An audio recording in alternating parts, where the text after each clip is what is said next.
Good morning and welcome to Blink's Fireside Chat titled CEO to Future CEO. My name is Vitalie Stelea. I'm the VP of Capital Markets and FP&A at Blink Charging, and we're located at our headquarters in Bowie, Maryland. Today with us, we have Brendan Jones, our President and CEO, and Mike Battaglia, our Chief Operating Officer. Just to remind everyone, this is a live session. We'll be recording the session, and we appreciate the questions you've sent us in advance. In addition, keep in mind you can send us a live question through the webinar interface that you're watching the webcast through right now. So with that, let's start our questions. The first question will go to Brendan. And Brendan, it's a pretty simple question, I think, maybe not, but how are things going at Blink? Or maybe said differently, what's keeping you up at night these days? Well, things are going pretty good at Blink. We started out this year with a record year. From 2023. We've moved in very optimistically into 2024. The first quarter was very, very, very good. We've seen some stagnation or a bit of a slowdown in the market, although there still is growth. The growth is a little slower than expected.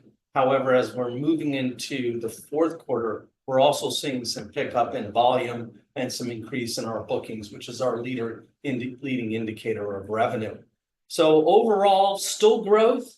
There's some noise in the marketplace that we are working through. It is a big political year, as we know. But we're seeing growth continue out of China, continue out of Europe, still growth in the United States. So what we'd say is the future for Blink and the industry as a whole is very optimistic. We're positioning ourselves. The key thing with the company is to make sure that you're doing the things necessary to be sustainable. Are you cutting costs? Are you finding new opportunities for revenue? You've got everybody on the same page with your short-term tactics and then your long-term strategy. And all those fundamentals are what we've been working on diligently for the last 4 years, and indeed in a very aggressive way for the last 2 years. And we're fairly confident that we've got Blink on the right path for sustainable growth and for long-term success.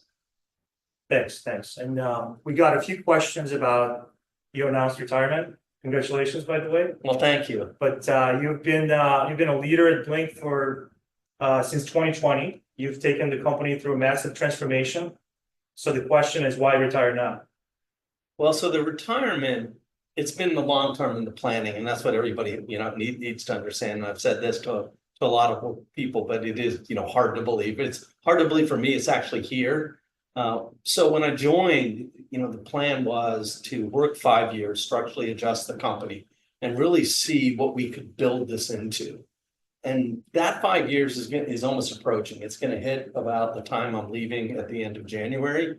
And also, as it always happens in life, there's some personal issues and some interpersonal things that combine in this decision. It's never one variable. And those have happened as well. There's been, some deaths in the family, some transitions. We're empty nesters now. So all those typical things that happen, they arise at this one point in time, and you're able to make that decision. So we're quite happy about the decision. And we're also, and what's key, is I wouldn't have made this decision if I didn't know that we had a great leadership team and that our transition plan and our development plan had been put in place a long time ago to make sure we position Blink for success.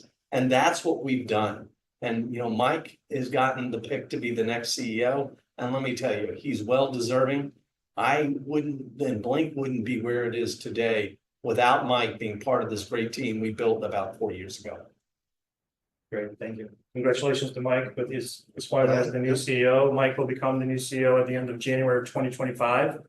And Mike, we have a question here about what should investors, but also employees and stakeholders expect from you when you become the CEO of Blink Charging?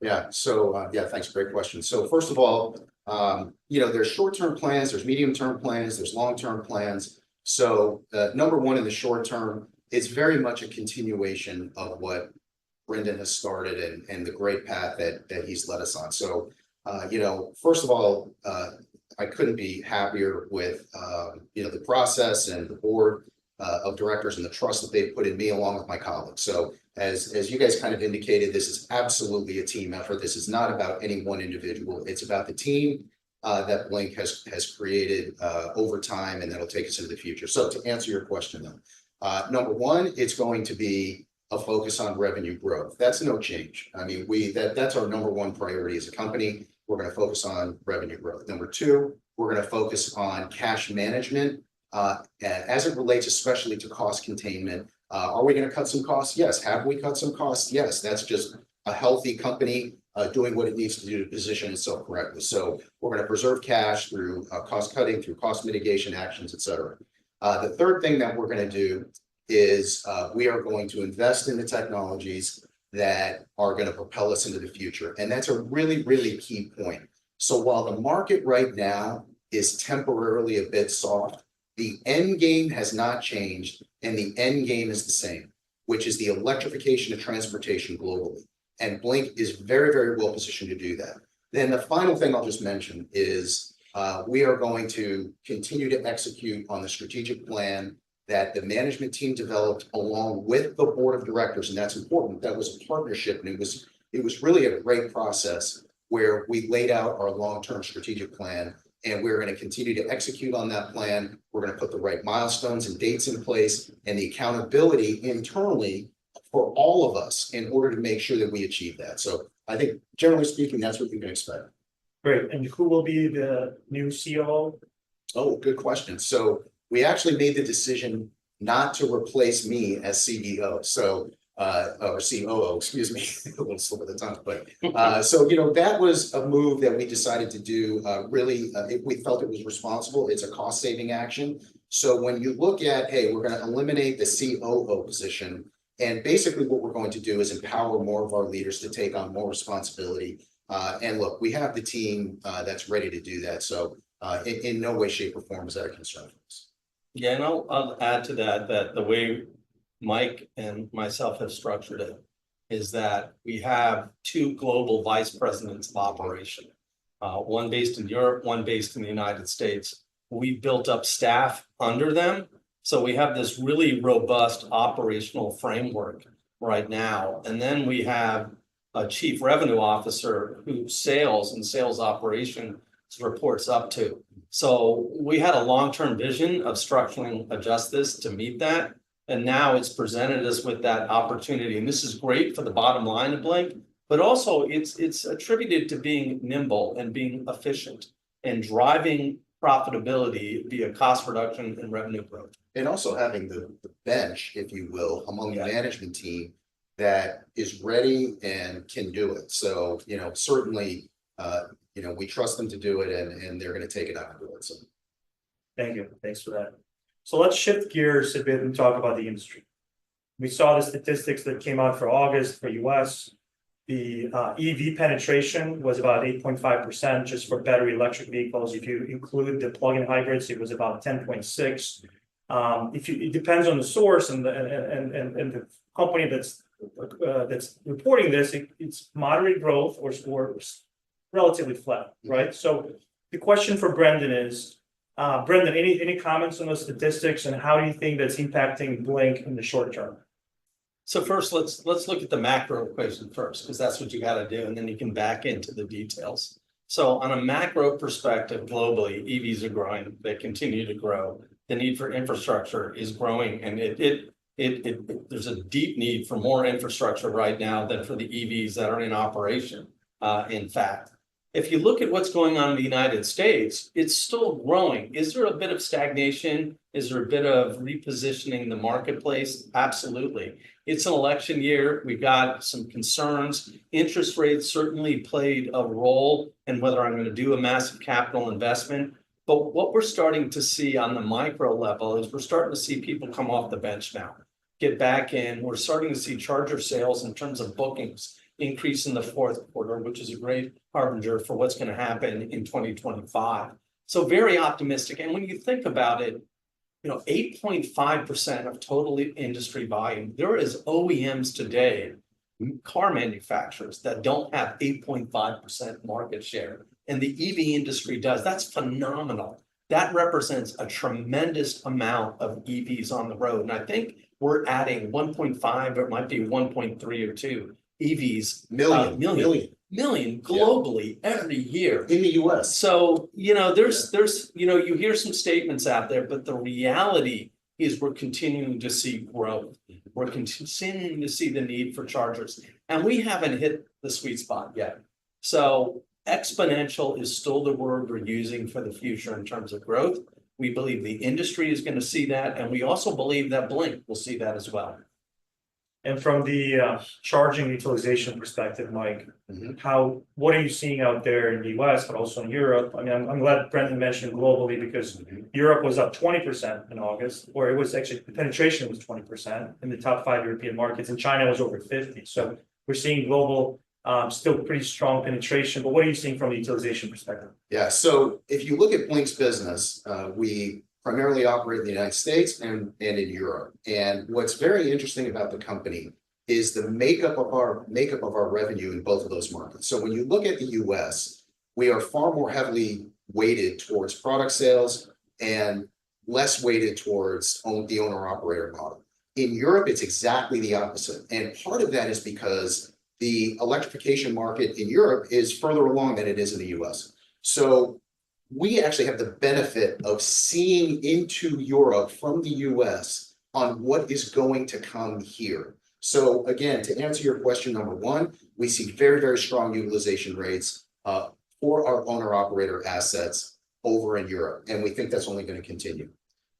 In the US, we are seeing really strong growth in the owner-operator assets in terms of both utilization and dollar growth. From last year to this year, even quarter over quarter. So when you look at 8.5% EV penetration, and as Brendan mentioned, that represents over 1.2 million cars hitting the streets in the US that are battery electrified vehicles this year alone, it is naturally creating that increased utilization and demand for EV charging infrastructure. So we continue to be super bullish on the owner-operator model, and at the same time, we're going to continue to sell product into the market for customers that want to buy product from us. It's a pretty simple equation. Great. We'll shift gears a little bit more to financials. There's a question here about gross margins. So our first half 2024 gross margin was 34%. That's on a GAAP basis. If we were to adjust it for a non-GAAP basis, probably would be higher. But the question is, how is Blink able to maintain that margin, especially when compared to other companies in the sector? And what else can Blink do to increase that margin going forward? Maybe we'll start with Brendan. Sure. So I'll take it from the big picture perspective. So we've talked about this before. A vertical integration on the product side is key to margin and profitability. As the industry goes through a degree of commoditization, how do you stay above that? And that's what we do by vertically integrating. So we design, manufacture, and produce 60% of our hardware. Our plan is that to grow to 80%. We don't think we're going to go above 80 because there's specialized hardware that you don't have the scale to really be efficient at. But 80% is a big goal.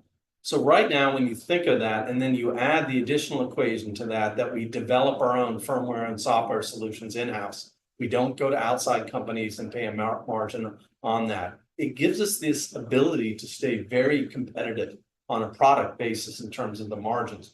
And we're going to continue to do that. Now, that doesn't just stand alone by itself. It has to have other elements. And I'll let Mike talk about how you have to be efficient and how you run your operations in order to maintain that margin and indeed at times increase it.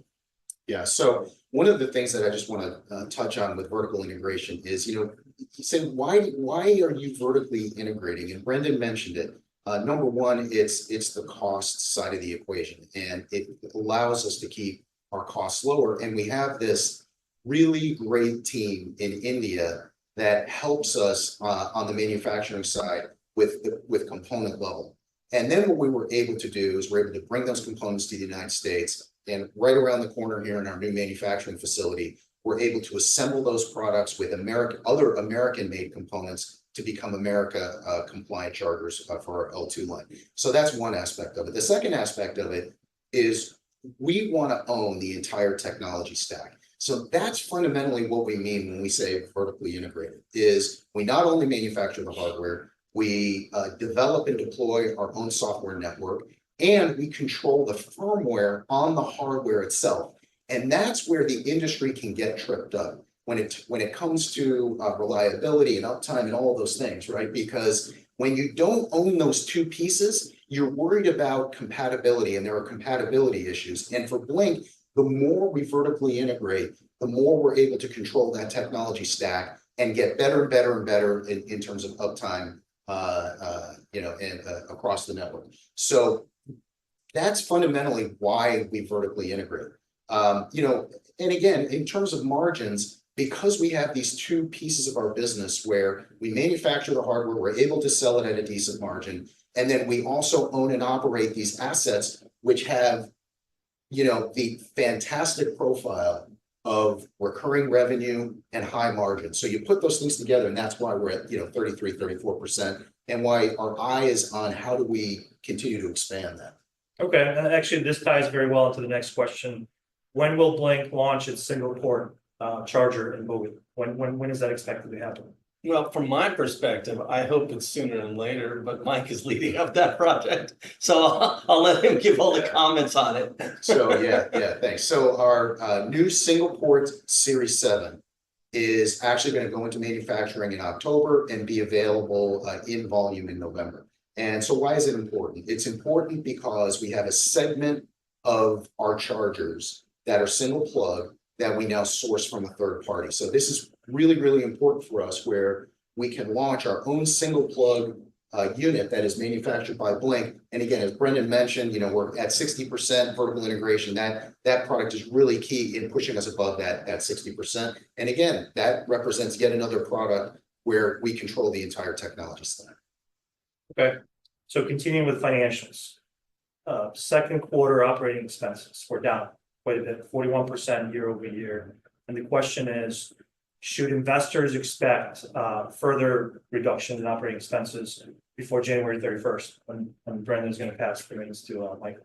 Yeah, absolutely. We have objectives that we've talked about. We've been very transparent with our analysts. We've been very transparent with the public and our shareholders, and even with our employees, that we're going to continue to reduce expenses. We have targets that we have yet to achieve this year, but we will achieve them. And we're going to continue to make sure that Blink is an efficiently run machine.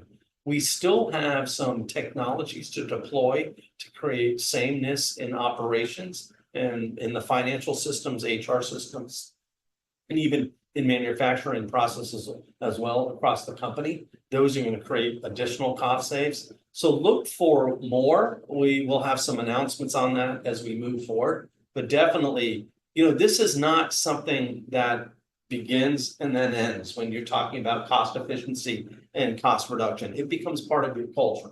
If you're going to be a company that's focused on long-term sustainable growth, you also have to be a company that's focused on continuous improvement. And that improvement is encompassing quality, the way you sell product, the way you market product, the way you manufacture product, the way you look at your purchasing decisions. And everything has to be that we are not wasteful and we're cost efficient. And when you're talking about margins, again, segueing back to that, this is how you maintain higher margins in the industry. So we've got more to come this year, but look at Blink to continue to develop and go with this method of constant improvement in our operations and everything we do, to be a company that is focused on revenue growth, but is also focused on cost avoidance, cost mitigation, and cost reduction. Yeah, and Brendan and I come from similar backgrounds. He started in Nissan, I started at Toyota, and that whole concept of continuous improvement and Kaizen, that gets drilled into you, very, very early in your career. So I think we'll continue to use that term at Blink. Great. Next question comes from an investor, and he's asking about the portion of revenue that comes from product versus services. So the absolute value of the services revenue is still relatively small when you look at the product. So the question is, why even be in services? Why invest the time and money? And we talk about services quite a bit, but why? Yeah. So fundamentally, it's services that create a valuable company, period. I mean, I believe that super strongly. So, I think right now our services revenue makes up about a quarter of our total company revenue. you're going to see that grow. So eventually what we'd like to see is kind of the flip of that. So instead of 75% coming from product sales, 25 roughly coming from services, we want to see that invert. So the question is, how do we get there? We get there through continuing to deploy Blink-owned charger assets globally, number one. Number two, we start to get into more sophisticated technologies as it relates to energy management services. And number three, we start to pursue more software as a service offerings through our, again, in-house built network. So that's how we are gonna, that's how we're gonna continue to evolve margins. It's how, and so to answer your question, why? It's because it's that high margin recurring revenue that investors value, quite frankly, and it's just the right way to go. So I look at it almost the same way, but let's rephrase the question. So because we get locked into percentages, and what we need to look at is that revenue growing? And the answer is fundamentally that revenue is growing. And the simplistic reason why is units in operation globally in both the United States and Europe, they continue to grow. The more EVs on the road, the more utilization revenue we're going to get.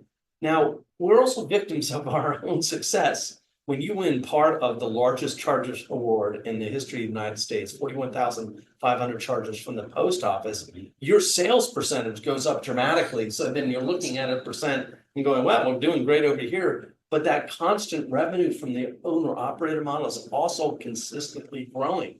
And your sales eventually, not today, you're going to see this smooth shift. And what's unique about Blink is better than any other company. We're positioned to take advantage of that shift and make it a natural transition to more and more revenue from the owner-operated model. I mean, no company is positioned like we are. Yeah. So we're going to continue to pull that sales lever, make great revenue off selling product, especially as we're vertically integrated, and we're going to continue to invest in the owner-operator model. And as the industry transitions, we're going to transition with it. Yeah, and just to add one small thing to what Brennan said, and because it was great, is we listen to the customer. So there is a group of customers that will always want to buy product. That's just who they are. It makes sense for their use case and their application, and we will be there to sell them that product. But then we think that there's going to be more and more a growing population that is going to want Blink to own and operate that equipment. And so it's not only an internal intentional focus, it's also market dynamics that are going to push us there. So again, as Brennan mentioned, is what's fantastic about Blink is that we're able to accommodate both, do both, and we think we address the entire market by doing that. And the next question actually ties into services. It's about DC chargers that Blink owns. The question reads, historically, you've talked a lot about L2. On the last earnings call, you mentioned DC and starting to lean more into DCs. What does that mean for Blink? And can you provide an example of economics, DC economics at a location? So I'll start again. I think I'll take the big macro equation for everybody. So, Blink actually started out and they had quite a few DCs, but over time, questions of it, were they in the right place, the right time, the right charger, right place, right time for the right customer. And we've looked at that equation. And as the marketplace has evolved, we've become very purpose-driven in what we are doing when it comes to chargers. So we're not, in the beginning, there was a lot of companies out there that we do what's called plant a flag. Let me get as many DCs or other type of chargers out there. And we say, hey, look how great I am. I've got this many chargers in the ground. Well, we're a revenue-driven company and we're a publicly traded company. So what we have to do is make on each site, we have to make positive economic decisions and we have to look at station economics. So when it comes to DC, if our evaluation using a bit of AI that we have from a third-party company, looking at our own internal processes and procedures, is that going to have a positive ROI?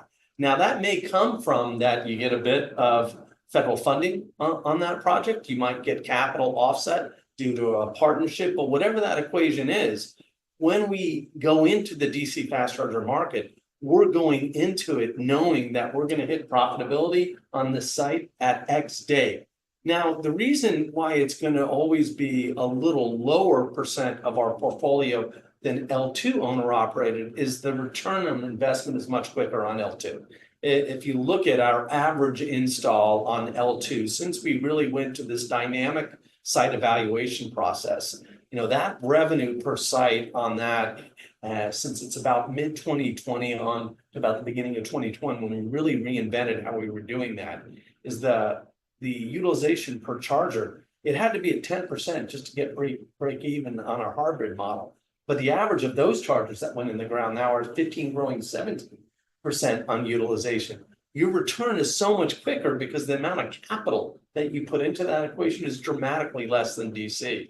So you're always going to see us have a strong position there because we make money quicker, but also we're going to keep going DC. I think Mike will talk about how we're re-engaging in some potential bigger things with DC. So I'll let him answer the second part of that. Yeah. So, really this is about responsible capital deployment. And so as Brendan mentioned, the capital required to deploy L2 is much lower than DC. So where does that bring us? It brings us to when we're looking at DC projects and the capital that's required to deploy those, there are certain criteria that we use. So it's the site analytics that Brendan mentioned, but it's also what funding is available out in the market. There's government funding, there's utility funding.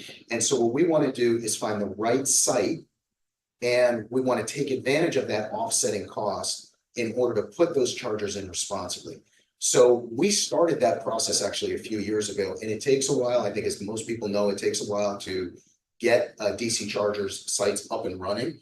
And we now have several Blink-owned DC charger sites up and running, and we like what we're seeing. And that's the bottom line is we like the throughput, we like the revenue that's being generated. And so that means that I think you'll see us dip our toe into the water a little bit more on the DC side. But again, it's going to be sticking with the model that we've employed, which is responsible capital allocation and making sure that return on investment for that DC site meets our criteria. So, look, we've led with L2, we've augmented it with DC. We're going to continue to do that, but we're starting to see more and more of those DC projects come online. Okay. The question is, are you running into transformer issues, and how long does it take to deploy a DC charger? Yeah, I'll start it from I'll hit it from the macro for a bit again, as has been our habit on this call. The transformer issue has improved significantly as the utilities and others have worked with the transformer manufacturers to improve the supply chain. It's still, in terms of equipment, the longest lead time that we have, but it's better. And really the industry, again, is, it takes a bit for them to structurally adjust and rally when they face this shortage additionally. And we still need to improve, that lead time on it, but it's gotten a lot better. And you'll still see some, depending on the utility in and the utility out, that we're still going to have a bit of delays than previously on there, but it's getting better, and I expect it to get much better. But Mike actually deals with this daily. So Mike, any follow-ups for you on this? Yeah, I think one of the things that everyone needs to remember is that this is still a young industry. This, while it has gotten a lot of attention, a lot of exposure, but it's still relatively young. So when you look at the population of companies out there, whether it be Blink or other companies in our space, we've all learned a lot over the last few years in terms of the coordination with the utilities, with the sites, with the landlords. And that process has gotten better in terms of the coordination between all of the constituents that need to come together to put a DC site in. So the industry has gotten more efficient with it, in addition to the transformer issue improving a bit too. It's still there, but as you mentioned, it's gotten better. But I think that generally Blink and others have gotten better in terms of installing DC sites in a more timely fashion. And you're starting to see those NEVI sites come online more, et cetera. What's a perfect location for a Blink-owned DC charger? Is it a one on a highway, or is it more in an urban environment? Well, let me tackle this because I'm very passionate about this topic. There's no question that if you're looking at, let's isolate to the utilization model. And if you want maximum utilization and a faster return on your capital investment, you need to be in the suburban urban rim. So that is maximum. So let's be there and let's focus on those. Now, you may be able to get respectable utilization on a highway site. Now, you're going to have to dollar cost average to see how that plays into the portfolio. But we made a decision as a company to avoid sites that are just a capital dump. And if it's not gonna have any utilization, then we're probably not gonna build that charger, even if we have the opportunity to do so, Michael. No, yeah, absolutely. Look, it's, it depends what you're trying to accomplish. And what we are trying to accomplish is right charger, right place, right time, that's going to provide a return on investment for the company, for its shareholders, et cetera. So in terms of the question, the best place to put a DC fast charger is where there's population and where there's traffic. Now, one of the things that we've learned, especially over the last 12 months, is that those sites can look very, very different. We have a site in Philadelphia right now, which is doing incredibly well. And quite frankly, we weren't sure if it was going to do that well because of the profile of the site. But it actually has wound up being our #1 site that we own and operate. So, again, it comes down to the refinement of the analytics around that site. And it's about learning from the chargers that you've already installed and what the profile of those are in order to predict forward as to what will be successful and what won't be successful. What's great about our business is, and this is the industry as a whole, it's evolving this way, is data really sets you free as a company.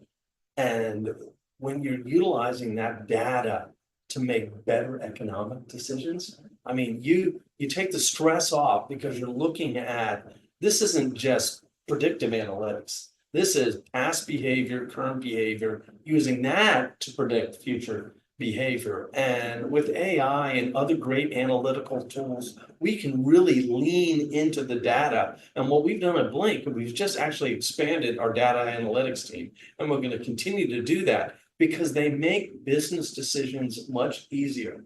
Data, and we joke a bit about it. We go, hey, go out, get some data. And when you're done getting that data, get more data. Hey, and after you get that more data, we might ask you to go get some more, just to make sure that we're not making anal decisions. We're not making anecdotal decisions. We're not making emotional decisions.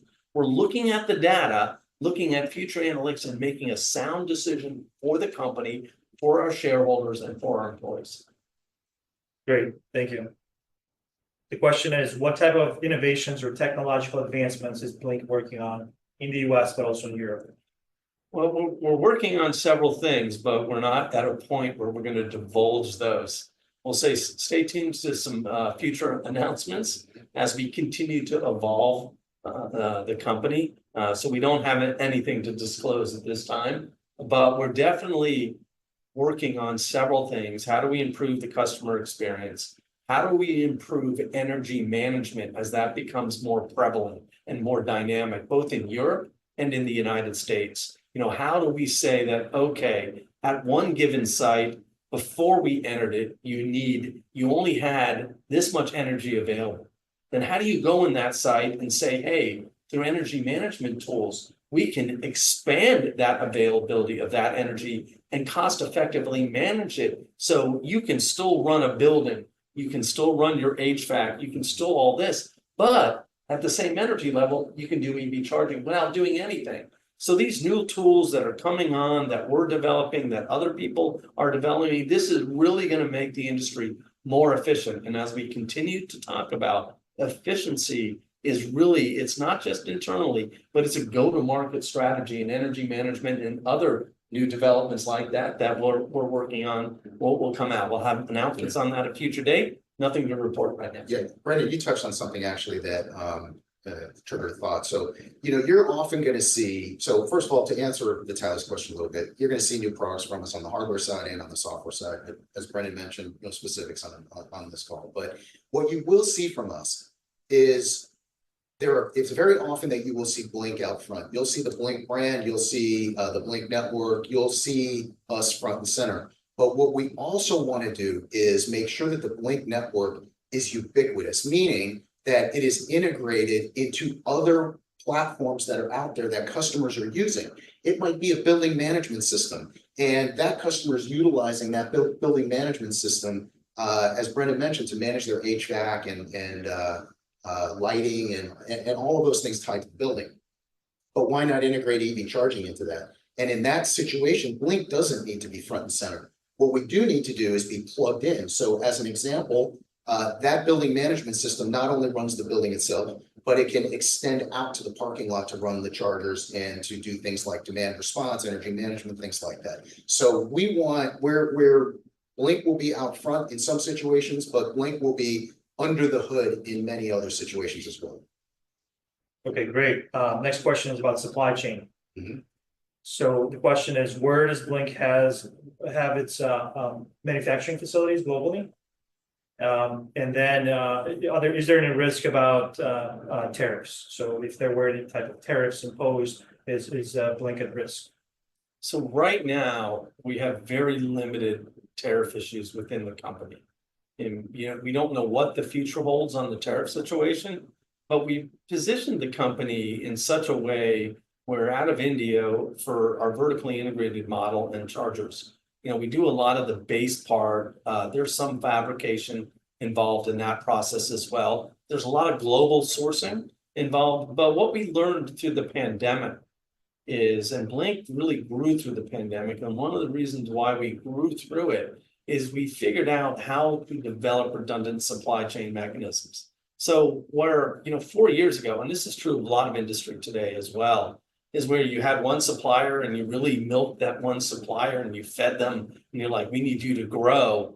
We know where our backup suppliers is, where they are in different countries around the world. It never is an ideal situation, but we can mitigate supply chain delays and issues now better than we ever could in the past. We don't necessarily want that to happen, but if it does, we can take advantage of it.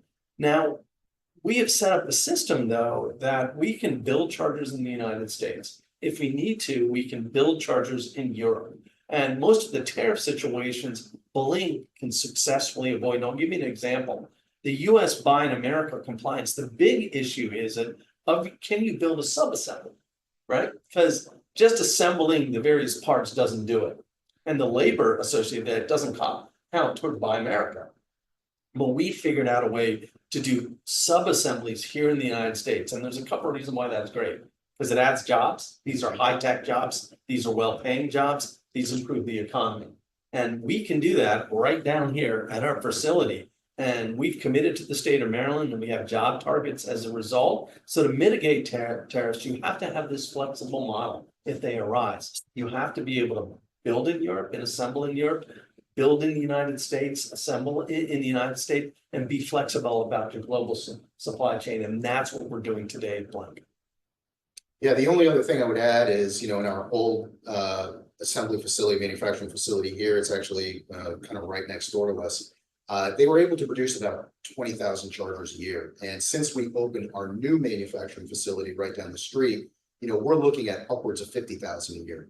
And as Brendan mentioned, we can augment that with production in Europe, and we can augment it with production, finished goods, final assembly, if we so choose to do that in India. So we can expand the manufacturing footprint and the production footprint of this company pretty quickly and pretty in a flexible manner. And also, when you touch on supply chain, because we manufacture those goods, we have more control over the supply chain because we're the ones that are dealing with the component level issues, as opposed to a little bit of a barrier, let's say, between us and maybe a third party company or a third party manufacturer that sees that. So again, our team is closer to the action, so to speak, on making sure that we are delivering on a supply chain basis. It's really funny because Mike and I were around here and trying to figure it out in 2020 and 2021. Where our predominant mix was third-party manufacturer. And what we gained a degree of expertise at is we were starting to source parts for our third-party manufacturers and find these parts from redundant, gray market suppliers and everything. And when we moved towards, building our own chargers, this just became an expertise. But, you develop that out of necessity. Okay, how do we help our own manufacturer here is building our chargers? They can't find this component. We went out, sourced them, got them. In some cases, we backstopped it to make sure they had a supply of it. And then we wound it up in vertical integration, and we've become very good at it. So, it's interesting because a global crisis, it necessitates change. then that change becomes effective in efficiency for other situations as you move forward. So out of a crisis comes good. Great. And does Blink plan to build its own DC charger in Bowie? Well, it's a great question, and we get asked it a lot. So right now we do build our own charger. It is a 30 and 40 kilowatt fleet charger. It's predominantly distributed to fleets. A lot of dealerships are using that product now today. We have our own product design for 240 kilowatt all-in-one silicon carbide unit. That design is solidified. Right now, the question is, what is the market for that product right now? Number one, how do we get to scale with it? Number two, what we're finding is it's better for Blink to have good third-party relationships on the high-end DC end, because that product is going through a great deal of metamorphosis. It's getting more efficiencies. It started out with power modules that weren't silicon carbide. Now it's all moving to silicon carbide. It's going to go from right now it moved to an 800 volt architecture, and now it's 800 volt with silicon carbide is the new way. And now, crazy enough, people are going, well, even though there's no vehicles that charge at 500 kilowatts, we've got people that want that. So that's an intensely moving space, right? We're better to help a manufacturer, help them achieve scale in innovation. And then on the L2, it's much more simplistic. What we always forget about this is that we call L2 chargers, but they're not. They're just devices that convey electricity into the onboard charger in the vehicle. DC fast chargers, they're chargers, and they do have a direct current into the battery. Much more complex and much more subject to innovation over time. Yeah, the only thing I'd add, Vitalie, is that it's also about price stability. So when we look at L2 versus DC, we see a lot more price stability in L2, and the numbers shift in DC. So, you have the power outputs increasing, you have prices falling.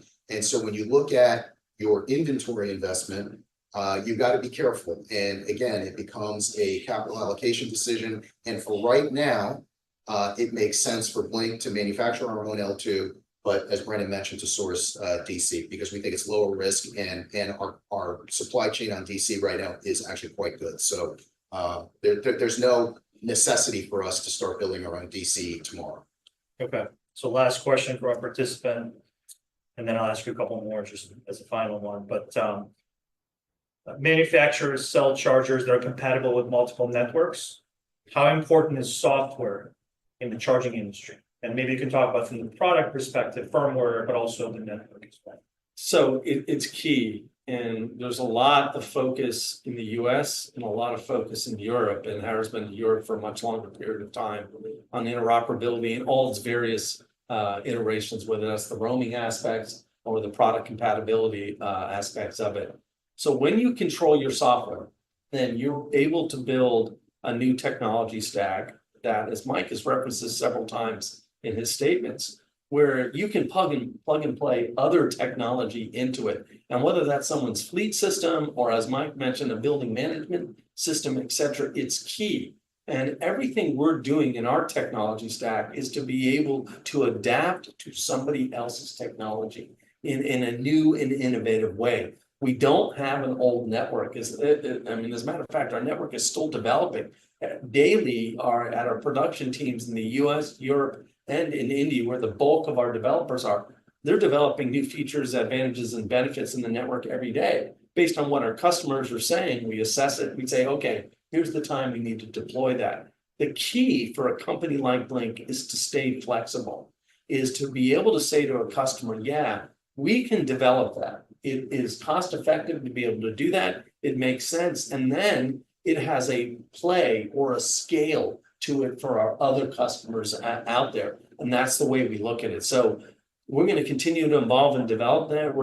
We don't see a future in which we're going to go to a high degree of third-party developers out there. We're going to contain the cost on this and preserve our margin. Michael? Yeah, so I would say software is incredibly important in this industry. And for us, there's really 4 areas that it touches upon. Number one, it's the mobile app that drivers use every day to find and charge at a Blink charging station. So the mobile app needs to be great. The second thing is the Blink network platform that our customers use in order to understand the profile of the chargers that they have installed on site and all of the reporting that comes with them. The third is the firmware development on the hardware itself, so on the charging stations itself. So again, where things in the industry often break down, it's when the network and the charger don't talk to each other properly. And that's largely on the firmware side, which is the software that runs the charger itself. So again, we own that. So that's the third piece. And then the fourth piece is the software, is the API software around integrations, as Brendan mentioned, this concept of integrating. So we need to be good, and not just good, we actually need to be great in all four of these areas. And the team knows that, and they're focused on that. And look, nobody's perfect, but look, we get better and better and better every day. So as Brendan talked about, it's Kaizen, it's continuous improvement, and we're going to continue to focus there. We're going to continue to invest there. Great. So we're done with questions from participants, but I'd like to ask you a question as your last question today about your. Oh, no. Here we go. It's a vision question. I think it's important for our participants to hear it. And we'll start with Brendan. Brendan, you always talk about the team, right? You talk about the team at Blink, but the team talks about you as a veteran. And I think I have to explain a little bit. Many people think that Tesla was the first mass-produced EV in the US, but also the world. But in fact, I think it was Nissan Leaf. And you were Nissan rolling out the car to the North American market.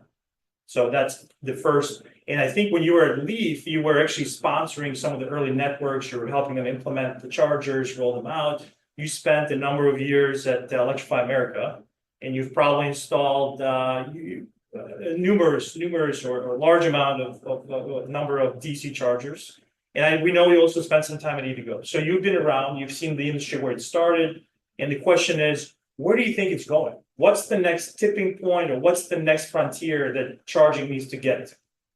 So it's a great question, and I say that a lot, but the great thing about EVs and the great thing about EV infrastructure is where we are today and then where we have to be tomorrow. So let's go and let's drive an analogy back to the Model T. Well, we're going way back. The first mass-produced internal combustion engine, right? And when that car came out, it had a very low efficiency rate.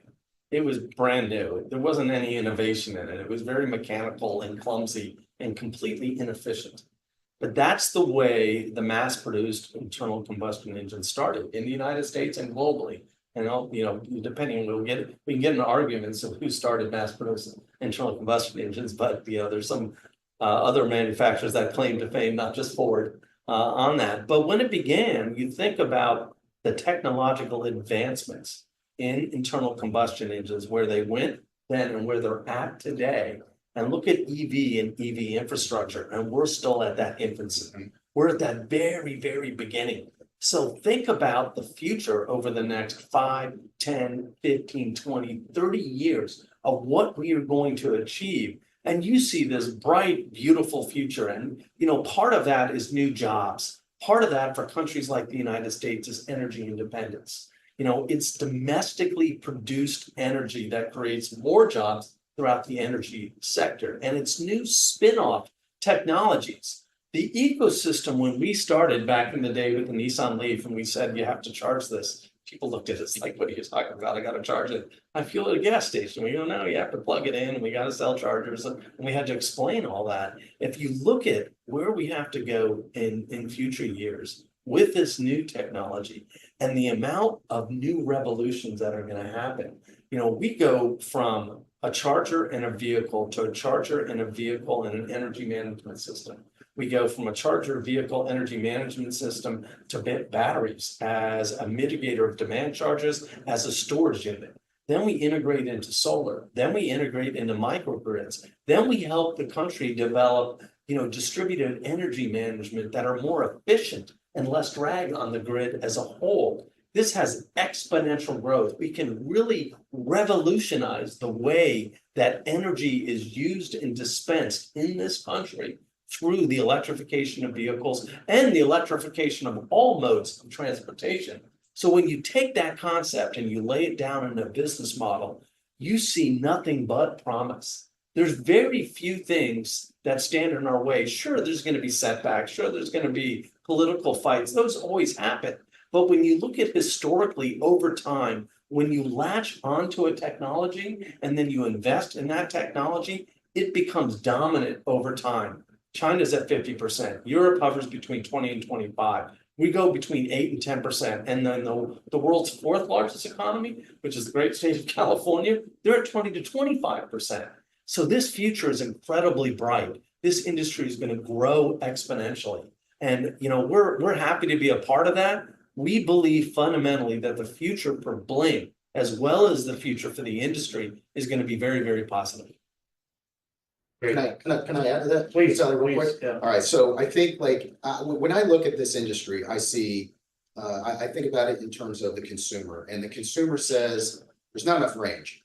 There's not enough range in the car, and that's why I'm not buying it. We hear and read articles about uptime and the challenges associated with uptime. And the third is we hear naysayers talk about the grid and the capacity of the grid. So number one, when it comes to consumers, the last time I checked, the OEMs were developing new products every day, and they know that range is an issue for consumers. And guess what? The battery technology is getting better. The range is going to get better. That is going to get solved. There's absolutely no question about it. The second thing is charger uptime. Again, this is an issue that is front and center. It is an issue that Blink talks about every single day as to how do we ensure that network is up and running. And by the way, it's challenging because we have direct control over the chargers that we own and operate. So we can repair, replace those things at will. But we also have a whole population of chargers that we do not own, that somebody bought. And so now we need to figure out a way to wrap that all together. And the third is the grid. And, this may be too simplistic, but I believe in American ingenuity. I believe in American invention. I believe that where there's a problem that sits out there, and grid capacity is one, that guess what? People are going to solve it. So I'm not worried about any of those three things because I think that they will be addressed. And when you look at Blink specifically, we think about our mission, our vision, and our values. And our mission is to be at the center of the transportation, the electrification of transportation, and we're right there. And our vision is to ensure energy independence for all. I mean, one of the beautiful things about electrification is that electricity is all produced here in the United States. We don't import electricity from another country. So when you talk about energy security, electrification provides that. And when you talk about our values, what Blink talks about is listen, learn, and lead. We listen not only to our customers, but to each other internally. We learn from those conversations and that feedback, and that enables us to lead in the market as a company. So that's what I'm really excited about. And, look, the future's super bright. I wouldn't be here if I didn't think so. It's incumbent on me to leave with a final word on this. And this is true at Blink, and this needs to be true, and I believe it is becoming true everywhere, that there's not one person. It's not, and nothing gets done with one person. You can't be a me guy, you got to be a we guy. Yeah, and you have to invest in we. And at Blink, when we retransformed the company, that was the first thing we did. We put the emphasis on team and collaboration and decision-making and fact-based decision-making. We developed our leaders from within, and we promoted our leaders from within and helped them take on new challenges and continue to develop. And that's why at this point in time, when you're asked, okay, what about this transition? Well, Blink is positioned so well for a multiplicity of transitions because that's our philosophy, is that you're going to get there as a team. The team is going to get you there. Make sure they're working together. Provide them the resources to work together. Provide the culture where the freedom of ideas flows. Don't get angry with someone or come down on someone if they make a mistake. Let's remember, we're all here and we're all bright, mostly because of the mistakes we made. not because of we started out, we had all these great successes. We learned, and we learned from our own mistakes, and we create opportunities, and we learn as a team from our mistakes and create future opportunities. That's the essence of Blink Charging today. And I believe as I depart in late January, that's going to continue to be the essence. Listen, learn, and lead. Those are our core values as a company. And we're going to continue to embody that. Mike is going to continue to embody that as the future president and CEO of the company. And I'm going to sit back on an Alaskan cruise somewhere, happy to see how great the company is doing and see the stock price elevate due to all the efforts of the new team. Thanks. Vitalie, anything else for us? No, I think this is a good note to end, and I actually do remember both of you pointing to the fact that there's no letter I in Blink. If you look how it's spelled, there's no letter I in it, so. There is really no I in Blink. So I'm glad we were closing on this note, but we would like to thank all the participants on the webinar today. We'd like to thank Brandon and Mike, and congratulations to both of you, and thank you to our team in Bowie. So at this time, we're going to conclude, and we got some more questions in the last couple of minutes, but we'll make an effort today and tomorrow to respond to them via email. Or maybe phone calls, but we're open at any time. Please send your questions to ir@blinkcharging.com. Thanks again.